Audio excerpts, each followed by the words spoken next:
Warren, thanks for talking to me. So I'm literally at day one of my Executive Athlete Club experience. You're out the other end of your 24-week program, and I believe you've signed up for another period. I think you're aware we're creating a docu-series, so for the viewers, we're going to be charting what 24 weeks looks like, how they can achieve allegedly life-changing, meaningful results. I'm really keen to understand about your journey. So I saw some of your data earlier, and it looks like you've gone through a monumental change in 24 weeks. Tell us about it. Wow, okay. So I'll start from the beginning, but certainly kind of that kind of 24 weeks, that 6 months has been transformational for me. Really? Just in the way that I feel, my health, how it's affected my family, my friends. But now you set your sights on higher things to achieve, you know. But you know, just going back to your question was that, you know, go back, why did it start? Where did it start? And it kind of started because I met Russell, right? And Russell was talking to me about, he knows my passion, which is snow skiing, right? He says, Warren, I know you love skiing. You know, I go, you know, 3 times a year, right? And he says, Warren, how long do you think you'll be able to keep this up? Right? I thought, yeah, good question. I thought, I don't know, probably till I'm 80, 85. And he just laughed. He says, but that's what a friend does, right? He tells you how it is, right?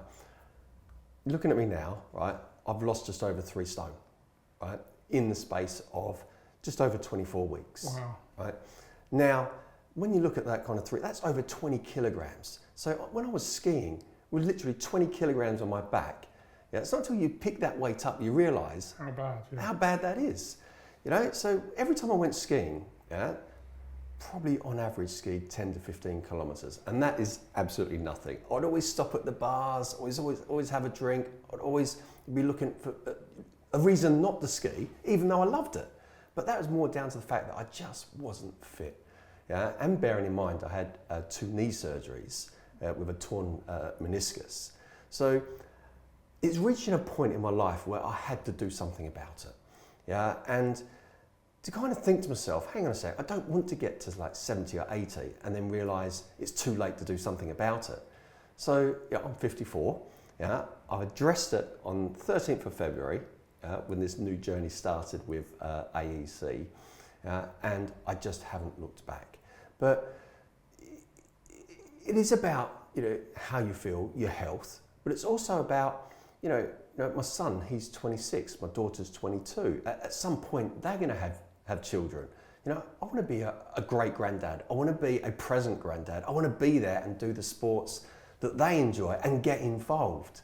So it was a real combination that got inside my head, and thanks, Russell, for doing that, to challenge my thinking and to do something about it now. So that's when I joined the AEC and started the 24-week journey.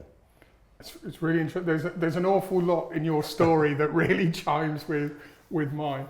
I had a moment a few hours ago where I came off the biometrics machine. I saw some harsh data around my body fat and all the rest of it, and I had quite a crushing moment of, blimey, this is actually a lot worse than perhaps I realised it was.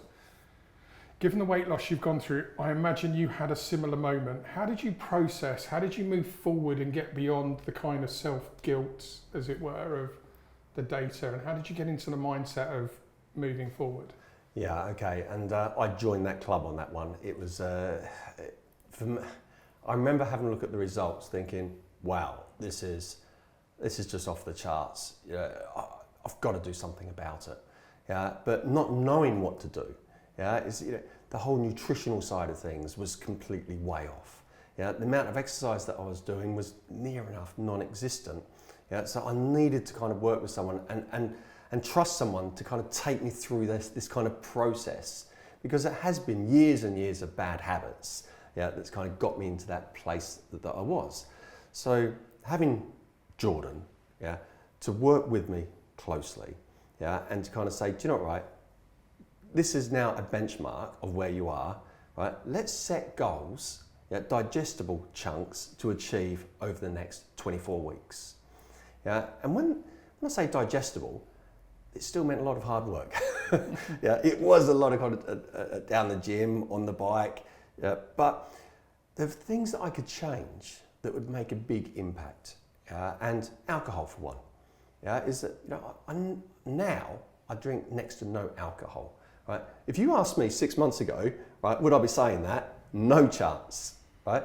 But what I found the impact that it had on me was that I'd be making the wrong choices. I'd have a good drink, and after that, I want something to eat, yeah, and just drink more. Yeah. So, not saying I'm an alcoholic, no, not by any means. No, I can relate. I can relate. Yeah, but I'm more of a social drinker. Right? I think that's probably one of the things I'm most nervous about. And again, it makes it sound like I rely on a drink, but like any business leader, Yep. social events, networking, Yep. an awful lot of client entertainment. And I know the bad choices that I've made historically and how I've always been yielded to temptation. Yep. How have you found that change when you've been out with clients in a business setting? Has it been easy for you to do, or? To honestly answer that, I would say it has been relatively easy. Okay. But I have had the support, yeah, to make that change. Right. Yeah. And I was introduced to a psychologist, a sports psychologist through AEC, and I had a good hour with her. I think her name was Tracy. I can't exactly remember her name, but she talked me through why did I want to make this change in my life. She was really trying to get inside my head and find what the trigger points were. So when I was looking at making a bad decision, to make me reflect back on those points. Okay. Yeah? And I carry around with me, yeah, a piece of paper that consists of 6 points on, right? And it's these six things that make me look at it and go, I'm not going to make that bad choice. Because one on those lists was that after being halfway through the process, right, I was losing a lot of weight. Yeah, and I remember kind of walking around the pool feeling, for once in my life, I didn't have to breathe in. You might laugh. Right? I'm sure we've all been there. I'm there today. Okay, and I actually felt really good. Yeah. The confidence that was there. So I had that as down as number one. I actually started to feel good about myself and my physique. But another one was that there was a shirt that was in my cupboard. Right, and my wife kept on saying, clear out your cupboard, get rid of all your shirts, right? And I said, no, because one day I'm going to fit into them, right? So I'm going to keep them, right? And I put it on, and it fitted me. Outstanding. Right? So I put that down. So I was building these kind of lists of things, which I've talked about the skiing, talked about being there for future grandchildren. All that just puts you back in the zone, yeah, when you're thinking about making a wrong decision.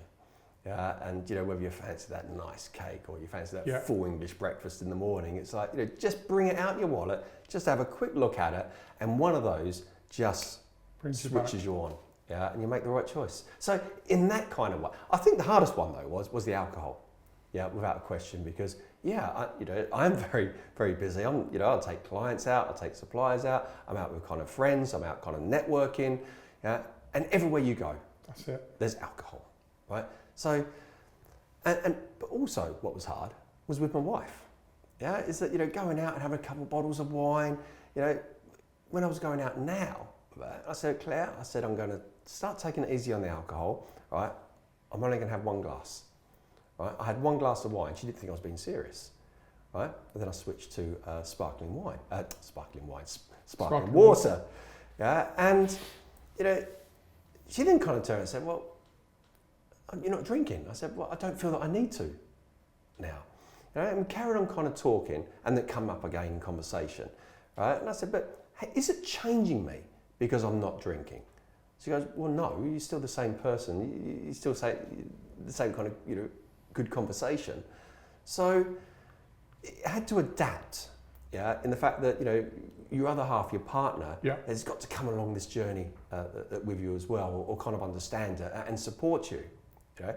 So I think that was probably one of the hardest points. But then once you've overcome that, when you are going out with people from work or clients, or you're at a networking event, they've got sparkling water there. They've got water. You don't need to kind of drink it. But I remember in the early days when I was going through the stage of this transformation, yeah, I felt as though I needed to have a beer in my hand. just order non-alcoholic beer. Okay. Yeah, Okay. and Heineken Zero, nice kind of beer as well. And no one asks you then. If you've got a pint of non-alcoholic beer, yeah, no one asks you, do you want another pint? You say, no, I've got this. So you just got to find kind of working mechanisms, yeah, that make it work.